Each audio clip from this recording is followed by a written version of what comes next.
Ini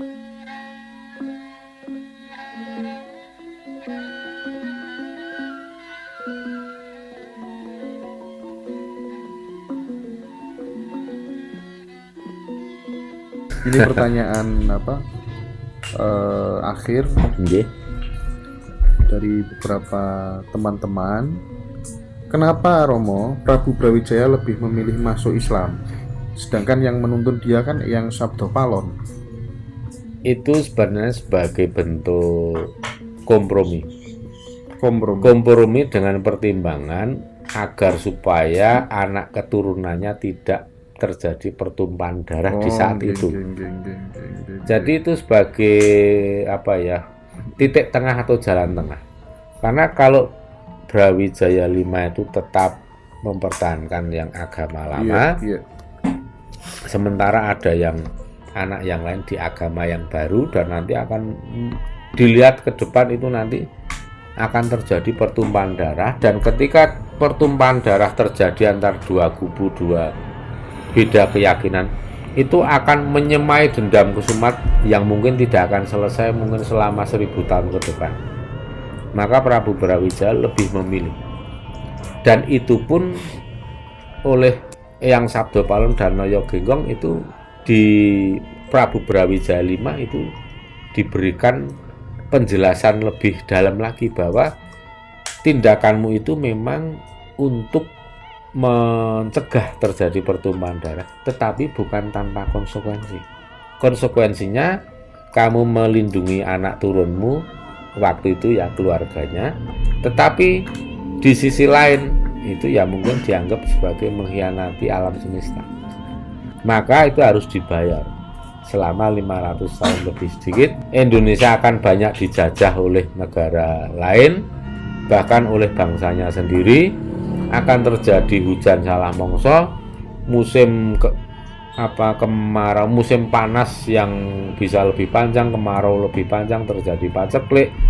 Kemudian musim hujan makin lama akan makin menghilang menjadi panas, dan kesuburan tanah Jawa atau Nusantara ini makin berkurang terus. Berkah saya hilang, anugerah saya tipis. Bisa diartikan begini, kenapa Indonesia itu banyak orang sakti kok bisa dijajah? Ya memang itu hukuman yang harus dijalani sebagai penebus. Gitu. Kesalahan mengambil itu tadi ya, putusan itu tadi. Betul. Konsekuensinya ya berat, tetapi kan yang Sabdo Palon pada saat waktu itu ya mempersilahkan, ya silahkan para pendatang yang masuk ke Nusantara.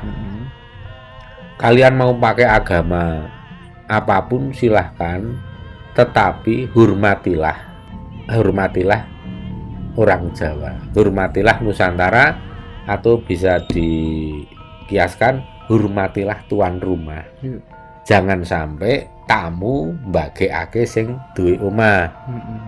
Tamu bagekake itu kan berarti kan tamu yang mempersilahkan tuan rumah, gitu kan. Jadi kan kebalik, Mas.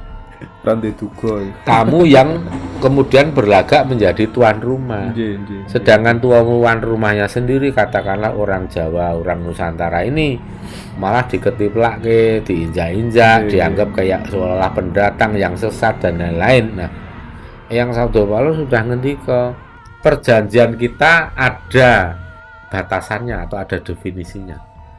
Aku akan menagih janjimu untuk menghargai kearifan lokal wisdom, atau menghargai orang Jawa.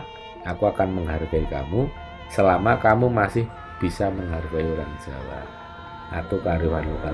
Ketika kamu sudah menjadi tamu sing bagekake sik duwe omah, atau tamu yang merampok pemilik rumah atau tuan rumah, saat itulah ulun akan menagih janji. Jadi sebenarnya yang Sabdo Palon Naya Genggong itu yang ditagih itu tadi, janji yang telah diucapkan oleh para pendatang kemudian diingkari, maka saat inilah ditagih. Kalau ditanya emang Sabdo Palon Naya Genggong nagih apa, janji apa, ya itulah Pak, janji ini para tamu yang mau menjaga ketentraman, kedamaian, menghargai tuan rumah. Tapi setelah sekarang semua itu dilanggar, tagih itu. Ini sudah berjalan lagi? Ya sudah. Cuman sayang, Titik kulminasinya akan seperti apa? titik kulminasinya nanti itu ya endingnya akan smooth, bukan frontal. Oh gitu ya. Karena kan kekuatannya dahsyat, kesaktian Nusantara ini hebat. Maka tidak akan membiarkan kekuatan frontal menghancurkan. Gitu ya. Pasti kekuatan frontal yang akan menghancurkan, pasti akan dipasah, akan digosok sampai Jadi, akhirnya tidak ora suwolo. Jadi analoginya kena iwake ora budek banyune, ngoten betul. nggih. Jadi akan seperti itu. Kalaupun nanti berduyun-duyun orang Jawa kembali ke Jawaannya atau kebu mulih kenyang kandangi, Kebu mulih itu nang dengan kandang. kesadaran. Sing nyadarke siapa? Bukan kekerasan, Mas. Tapi sing nyadarke adalah kasih sayang Bumi Pertiwi Bowo Angkasa. Orang nanti akan terbelalak matanya melihat bukti, menyaksikan sendiri, akan sadar dengan sendirinya. Dan disitulah kekuatan leluhur Nusantara ini andil besar. Orang sah nganggo kekerasan wong anak turunnya sendiri kan, mau yang menjajah Jawa maupun yang orang Jawa sendiri yang masih, itu kan semua masih anak turun sendiri. Kalau mau dihancurkan ya mesakno lah. Makanya akan dengan cara yang smooth. Mus ben saiki lah wong do mencaci maki. Sekarang hari ini mencaci maki saya dengan keras. Tapi nanti ketika diam Anda akan merenungkan. Dan nanti akan menggarisbawahi bahwa apa yang saya sampaikan tidak salah. Inilah yang saya seneng ini dari jawaban Romo ini. Bahkan awal tadinya itu sebenarnya saya sudah agak kendor Romo, keluar kota gitu, wawancara langsung begitu. Tapi gara-gara kita sering berinteraksi gitu, semangat saya jadi menggebu-gebu lagi untuk keliling terus dengan interview sendiri gitu. Dan justru seperti ini ya, sebenarnya mungkin sudah panggilan ya Mas ya. Mungkin juga leluhur juga ingin menempatkan bahwa di sini Mas Hendra bukan hanya sebagai mediator, tapi juga sekaligus pelaku spiritual kan begitu. Artinya Mas Hendra diberi kesempatan untuk menyaksikan sendiri, melakoni. Karena apa? Wong Jawa kan ilmunya kan dilaku. Iya benar. Selama ini kan Mas Hendra baru menyodorkan ini loh cerita dari pelaku-pelaku orang. Nah sekarang nanti bisa menjadi saya gantian saya ini wawancari Mas Hendra ini. Ibarat gayung bersambut, panjenengan bicara soal lagu gitu ya. Saya ingin sedikit curhat ini. Jadi di usia 21 sampai 28 tahun itu karena waktu itu saya habiskan untuk belajar terus Romo.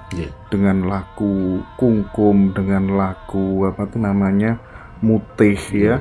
Berbagai macam aliran silat dan lain sebagainya. Semua pokoknya saya diajar habis-habisan ya. Termasuk militer. Saya pernah ikut pendidikan militer khusus gitu, pernah lah.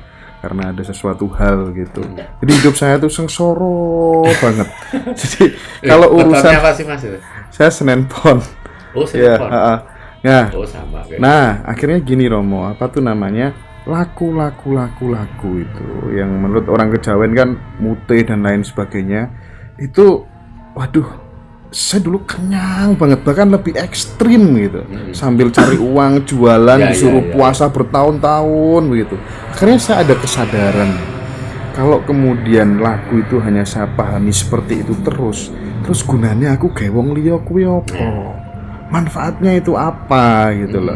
Harus naik dari rakaat 1 ke rakaat 2, 3, 4 gitu. Akhirnya saya mulai berpikir bagaimana sih diri saya itu bisa bermanfaat buat banyak orang, nyekolahkan anaknya orang dan lain sebagainya. Bisa salah nggak pemahaman melalui itu? Dari YouTube bisa.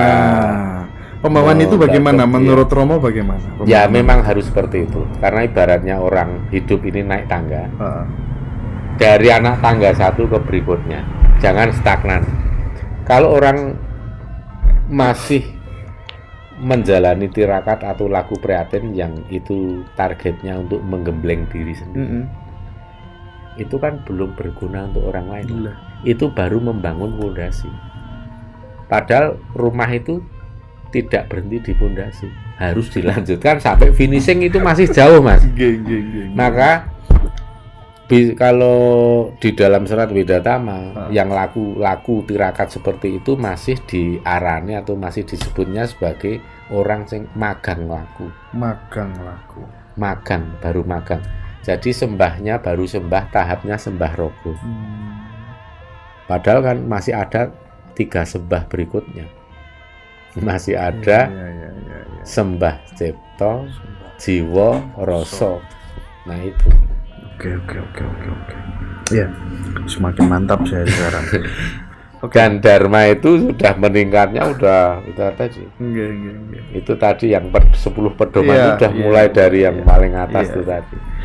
Oke, sebelum saya pamitan Romo, karena saya besok pagi udah harus kerja lagi. Wah, itu Senin ya. Oh, ini malam weton Mas Citra lagi. Iya. Besok itu tadi. badannya agak Iya. ngetok-ngetok Bener, ngeluh-ngeluh gitu bener, kan ya. pas weton. Oke.